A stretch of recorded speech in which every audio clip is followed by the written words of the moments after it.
Yo, what's going on, guys? It's Zinix here back with another video for you guys. It's here to help you out with the second part of the new King's Fall raid, and this is going to be the part with the totem. Now, we did a couple trial and errors, and then we actually finally figured out what we need to do. And the way you need to do this is you're going to have pretty much just 2-man groups of people doing stuff.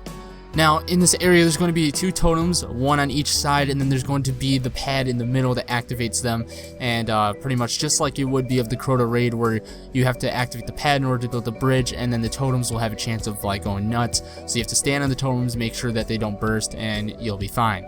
But when you're doing this part, the people who stand on the totems get a buff that they need to go back to the middle and use on the pad, which pretty much you just go there. It's kind of like a passive ability.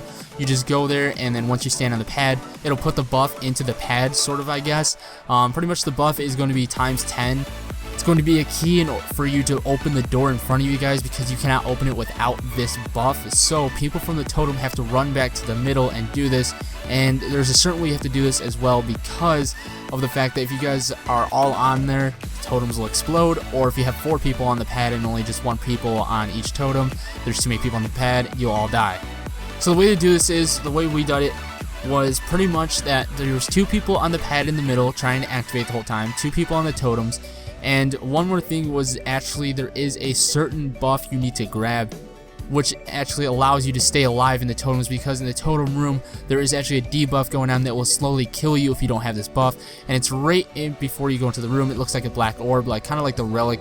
Once you grab that, you'll have 30 seconds of pretty much I guess defense type of invulnerability to the room. If you are by yourself with this thing, once the 30 seconds reaches the end, it will disappear and you'll have to grab it again at the same spot. If you have another person with you though, once the 30 seconds ends, it'll transfer to that person and then it'll start over counting down. So the way we did this was, once we had the 2 people go to each side and then 2 people in the middle, we had 2 people go to each side, 1 person had the ability, and then once they count down to 30 seconds, you pass it on to the other person, and then once also the 30 seconds passes, that's when you get the key. So once the person gets the key, they run to the middle, and the people from the middle switch out with that person from each side of the totem. Before we get into more detail, the one thing that I want to explain is just explaining a little better. Once you have the 2 people in the middle like that, and then there's 2 people on the totems, 1 person from each side is going to switch with the people in the middle. So have like technically a 3-man group, but there's going to be split into 2s, and then the people in the middle, 1 from each side, is going to switch with those people in the middle. You want to make sure to have 1 person on the totem every single time though. So when you do that and the other people switch from the middle and go to that area, then it's pretty much just a rinse and repeat.